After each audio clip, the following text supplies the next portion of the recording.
नमस्कार, आप देख रहे हैं आज तलक न्यूज। मैं हूं आपके साथ महफूज आलम। इस वक्त हम मौजूद हैं पटना के बीजेपी कार्यालय में, जहां पे अल्पसंख्यक मोर्चा के बिहार के प्रदेश अध्यक्ष तुफैल कादरी हमारे साथ मौजूद हैं। तो आइए उनसे कुछ बात करते हैं। तुफैल कादरी से कहा जा रहा है कि अब जो है नीतीश जी दिल्ली का रुख करना जा रहे हैं, क्या कहेंगे इस पे आप? देश की जनता ने देश के सेवक, देश के चौकीदार और देश का प्रधानमंत्री जो विश्व का नेता है माननीय नरेंद्र मोदी जी को चुन लिया है। अब कहाँ प्रश्न उठता है, कहाँ का रास्ता चुन रहे हैं नीतीश जी। ऐसे ही अंड बंड जगह जाएंगे और फिर वहाँ से लौट के चले आएंगे। भारतीय जनता पार्टी के सहारे ये मुख्यमंत्री बने, भारतीय जनता पार्टी ने इनको मुख्यमंत्री बनाया। जो भाजपा ने वादा किया वो पूरा किया।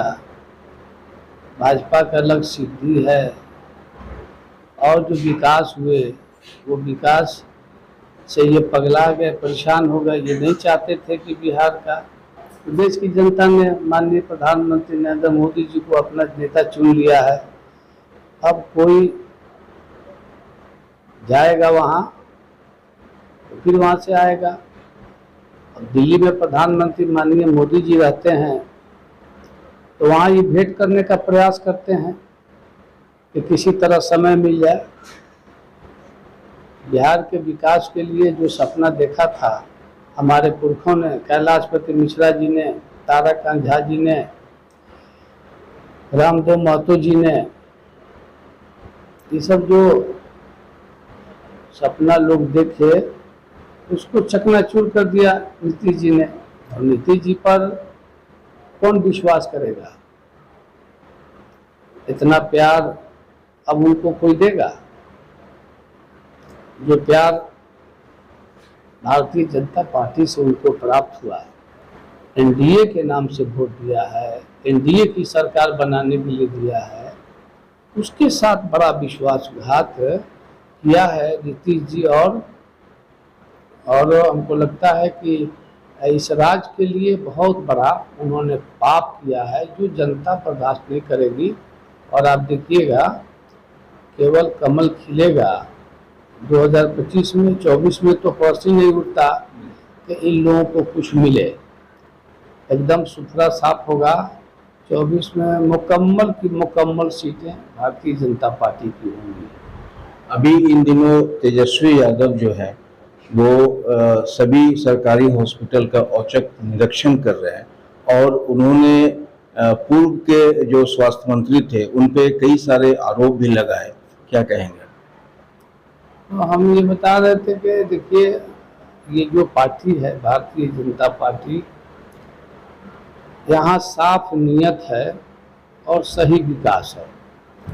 पहला आज़ादी के बाद ऐसा नारा लगाने वाला मात्र एक पार्टी और बाद में सहयोगी हूँ और ऐसा प्रधानमंत्री जिसने ये मूल मंत्र दिया हो, सबका साथ, सबका विकास, सबका विश्वास, सबका प्रयास।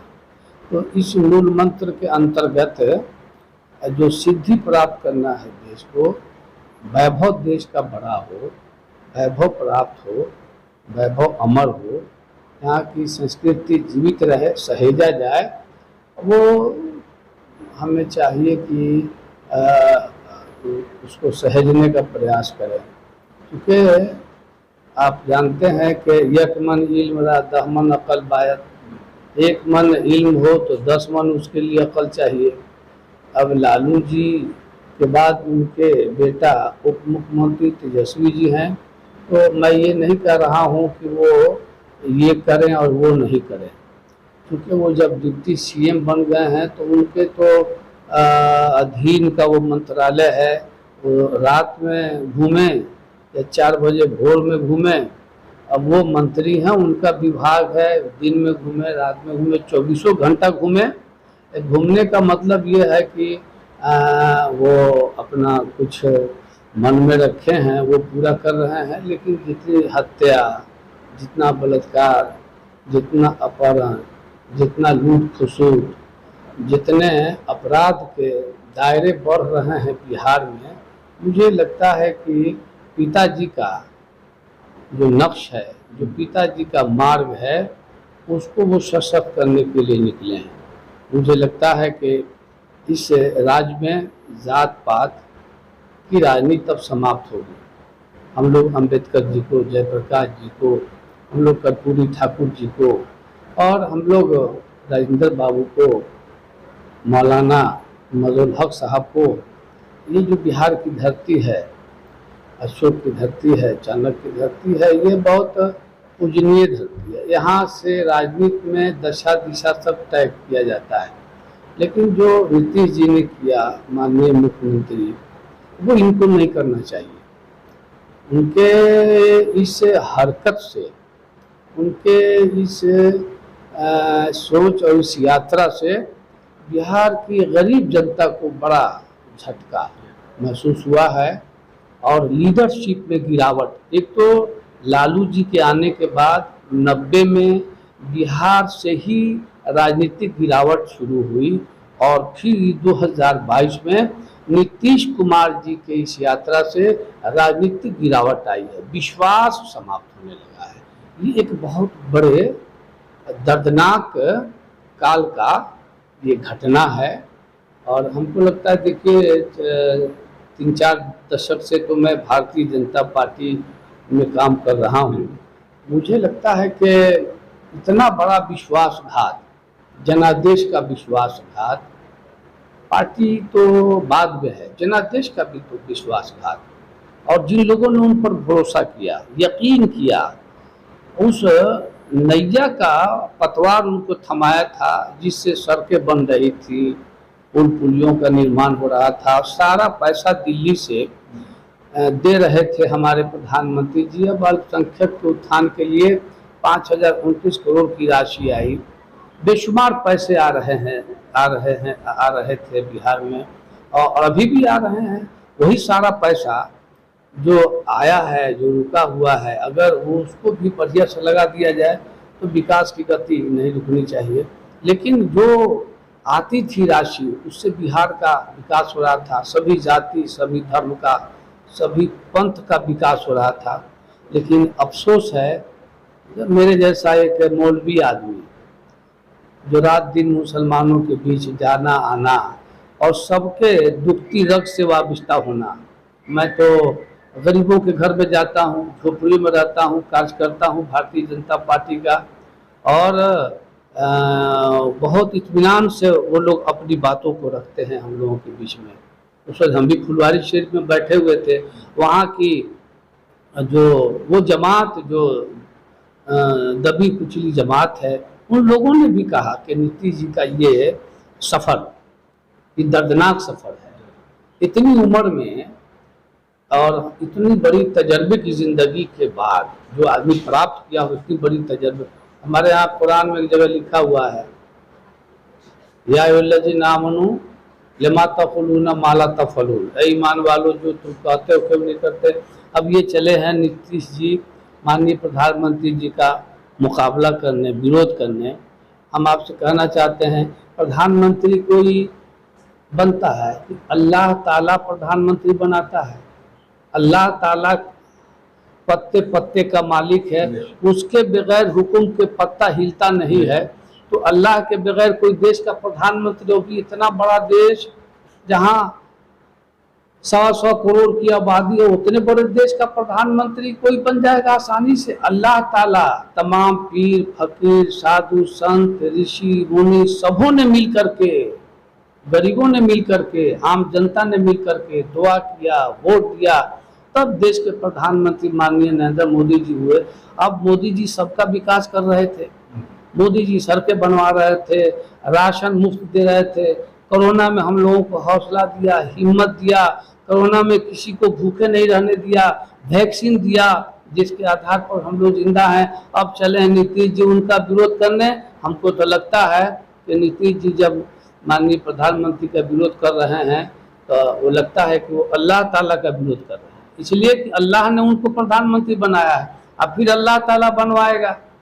तो अब अल्लाह की मर्जी से टकराने की हिम्मत तो नीतीश कुमार जी को नहीं रखना चाहिए। वो तो अल्लाह की मर्जी है ना प्रधानमंत्री बनना, अल्लाह की मर्जी है ना कैबिनेट बनवाना, अल्लाह की मर्जी है ना विकास करवाना। बगैर अल्लाह के मर्जी के एक पत्ता नहीं हिलता है। तो जब एक पत्ता बगैर अल्लाह के मर्जी के नहीं हिलता तो कोई कैसे किसी को निस्तो नाबूद कर देगा। एक नहीं 1 करोड़ लोग एक जगह हो जाए और चाहेंगे उसको कि हम नहीं बनने दें, अल्लाह चाहेगा हम बनाएंगे, ये लोग चाहेंगे नहीं हम बिगाड़ेंगे, तो अब अल्लाह से टकराएं ये लोग। अल्लाह चाह रहा है कि गरीबों के घर में जो चूल्हा जलवा रहा है, गरीबों को जो अन्न दे रहा है, गरीबों को जो वैक्सीन दे रहा है मुफ्त में, गरीबों को जो हर तरह से उसके विकास के लिए लगा हुआ, गरीबों के लिए शौचालय दे रहा है, गरीबों को आवास की व्यवस्था कर रहा है, किसानों की व्यवस्था कर रहा है, नौजवानों की व्यवस्था कर रहा है, और देश को वैभव तक पहुंचाने का जो लक्ष्य लेकर के हमारे मोदी जी चल रहे हैं, उनसे टकराने का मतलब यह है कि ईश्वरीय ताकत से टकराना है। अब आखिरी में एक चीज, प्रदेश की जनता को क्या मैसेज देना चाहेंगे आप? हम प्रदेश की जनता से गुजारिश करेंगे कि 2024 के लिए जो प्रदेश की जनता का मन बना है उसमें और हौसला पैदा हो, उत्साह पैदा हो और भाव पैदा हो कि वो अपने भी वोट देंगे, जिस भाव से अपने पराये को, अपने पड़ोसी को, अपने पंचायत के लोगों को निचली इकाई में जा कर के स्वयं वोटर भी अनुरोध करें कि मोदी जी देश के प्रधानमंत्री तीसरी बार होने जा रहे हैं, इसलिए इतना वोट दें बिहार से कि मोदी जी बहुत अच्छे मात्रे में जीत करके जाएं और बिहार 1 नंबर में रहे। और मुझे उम्मीद है कि जो 2024 का चुनाव होगा, अगर अल्लाह ने चाहा तो बिहार आपका 1 नंबर में रहेगा मोदी जी के लिए। और सारा बिहार का एक आदमी, चाहे किसी जाति का हो, किसी धर्म का हो, सभी लोग जात पात पंथ से ऊपर उठ करके मोदी जी के नेतृत्व में रहेंगे और कमल फूल को खिलाने का प्रयास करेंगे। ये मुझे उम्मीद है कि इसमें वो भाव पैदा अपने हम लोग अंदर पैदा करें और फिर आम जनता जो है वो भी अपने अंदर भाव पैदा करे कि मोदी जी की सरकार और बड़े मजबूत अंदाज में बने और उसमें बिहार अग्रसर रूप में रहे। रूहानी ताकतें यहाँ ज़्यादा है, स्पिरिचुअल ऑर्डर यहाँ ज़्यादा है। अभी कल हम मनेर शरीफ गए थे मज़ार पे, वहाँ भी मैंने दुआ मांगा कि सरकार क्या हो रहा है बिहार में, कौन विश्वास करेगा हम लोगों पर, कौन यकीन करेगा हम लोगों पर, किसकी यकीन दहानी होगी। तो सब सीधी बात है। तिलकर रसूल फद्दलना बादी कुरान की आयत है, फजीलत अल्लाह देता है। अंबिया में देखा आपने नहीं, नबियों का सरदार अलग है, आदम से लेकर के और ईसा तक जनाब मोहम्मद आखिरी नबी हैं, लेकिन वो तमाम नबी अंबिया के सरदार हैं, ये मानना पड़ेगा। तो आदमी जब बार बार मुख्यमंत्री रहा हो, आदमी जब बार बार सरकार चला चुका हो और ऐसी घटिया हरकत, आश्चर्य होता है नीतीश जी की ऐसी हरकत से।